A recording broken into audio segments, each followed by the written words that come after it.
Bosman anti Cina, sebuah kalimat ada beberapa di kolom komen sosmed dan YouTube Bosman. Kalau dilihat dengan teliti yang komen, maka cirinya sama. Mereka pasti orang yang baru kenal kesontoloyoannya Bosman, atau memang buzzer rupiah yang menganggap Bosman itu anti pemerintah, atau mereka saudara sesama putra bangsa berpaspor hijau berlambang Garuda keturunan Tionghoa.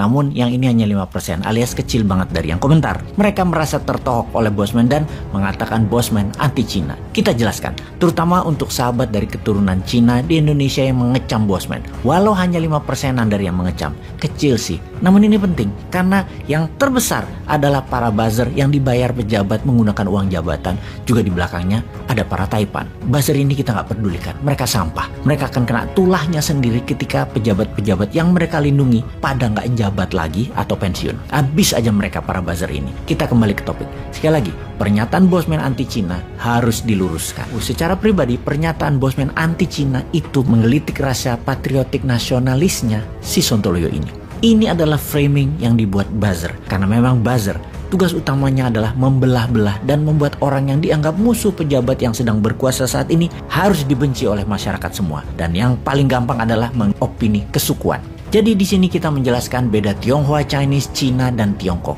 Bosman selalu mengatakan dan memilih terminologi Tiongkok dalam narasinya karena sungguh Bosman ini anti cara Tiongkok bernegara dan Tiongkok yang dimaksud adalah negara Tiongkok. Bosman anti strategi luar negeri negara Tiongkok sebagai negara yang menjajah ekonomi sebuah negara, mengeduk bahan alamnya, dikemas dengan narasi seakan ini bisnis murni. Namun sangat setuju untuk Indonesia meniru membangun ekonomi dengan meniru strategi dalam negerinya, negara Tiongkok. Kalau ras, ya gila aja kali kita anti sesama ras. Kita sesama homo sapien. Kita ini humankind. Kita ini pro-life. Sungguh, Bosman tidak anti ras Cina atau Tionghoa. Apalagi kepada sesama pemegang paspor hijau berlogo Garuda Pancasila. Berkali-kali Bosman mengatakan hati-hati dengan strategi negara Tiongkok dengan obornya. Hati-hati dengan soft powernya negara Tiongkok. Itu harus, sekali lagi, hati-hati. Karena kalau tidak hati-hati dan tidak paham geopolitik negara Tiongkok, Indonesia bisa seperti katak dalam panci yang sedang direbus hidup-hidup.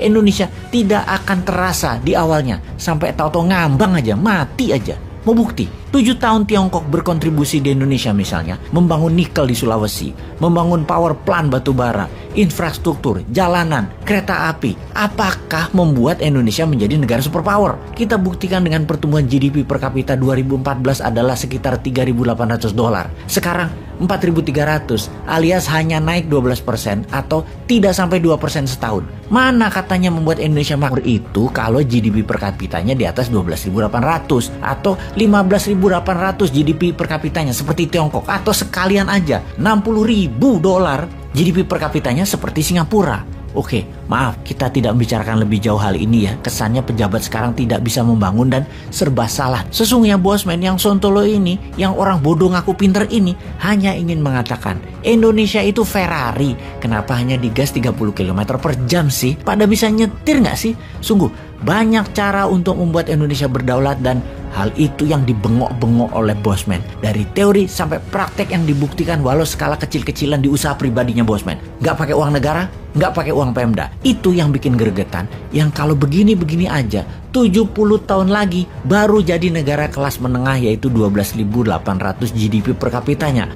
Lain nyusul. Kita terus aja di ranking 15 dari 20 negara seperti saat ini. Ini kalau boleh misu-misu marah-marah nih ya, Bosman akan komen, ngapain buat sarana jalan isinya barang asing, buat jembatan isinya asing, jalanan asing, mobilnya asing, bahan bakarnya import. Harusnya buat dari lokal, isinya jalanan lokal, mobilnya SMK, minyaknya dari BBM lokal, semua lokal dong. Nah, mulai deh kalimat ini pasti akan jadi pro kontra. Wis, jangan diterusin, banyak yang sumbu pendek. Kita balik menginformasikan, kalau mau jadi negara superpower, Indonesia harus menjadi pemain global dan Indonesia sekali lagi harus menjadi raja di kawasan. Indonesia harus jadi sponsor country, menjadi negara pengendali, menjadi negara yang ikut memilih pimpinan negara tetangga. Misalnya di wilayah kawasan, Indonesia harus ikut nyumbang cuan dan SDM ke orang yang akan kita pilih untuk memimpin negara tetangga tersebut. Untuk itu kita bahas kali ini apa yang akan terjadi di negara-negara yang akan merdeka jadi negara baru, bagaimana memainkannya agar tunduk taat patuh pada Indonesia. Kita mulai ke wilayah yang banyak orang Jawanya. wilayah Kaledonia Baru. Saat ini mereka sudah 3 kali melakukan referendum.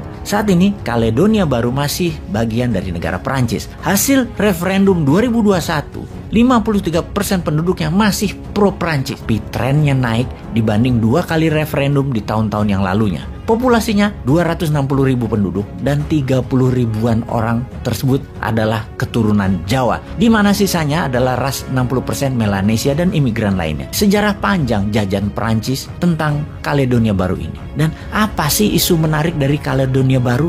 Perancis telah mengambil setengah cadangan nikel di negara tersebut hingga saat ini. Dan gerakan pro pisah dari Perancis yang akan referendum di akhir tahun 2022 ini adalah disponsori oleh Tiongkok. Apa yang Tiongkok inginkan? Sama Perancis.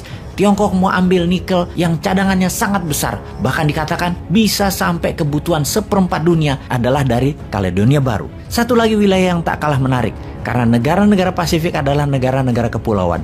Daratannya memang sedikit, namun gugusan pulau-pulau tersebut membentuk kekuatan laut yang luas. Yang kita bicarakan berikutnya adalah Bougainville, dekat Solomon Island. Kepulauan Bougainville ini dipaksa masuk bagian dari Papua Nugini, yang mana Papua Nugini dulu sekitar tahun 1890-an dijajah Jerman, kemudian 1914 diambil oleh Australia, lalu diambil oleh Jepang di tahun 1942, lalu diambil Amerika, lalu dikasih balik ke Australia, lalu oleh Australia di tahun 1975 Papua Nugini diberikan kemerdekaan dan Australia menjadi negara pelindungnya. Kepulauan Bougainville secara geopolitik menjadi bagian Papua Nugini.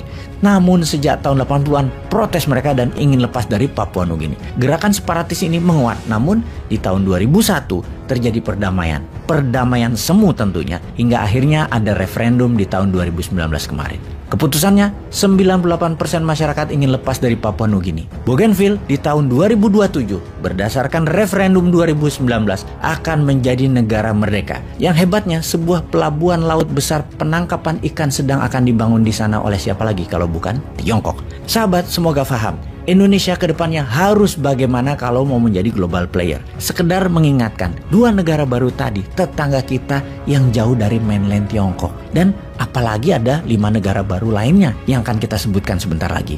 Jangan-jangan Indonesia hanya bengong doang wondering what happened, aya naon.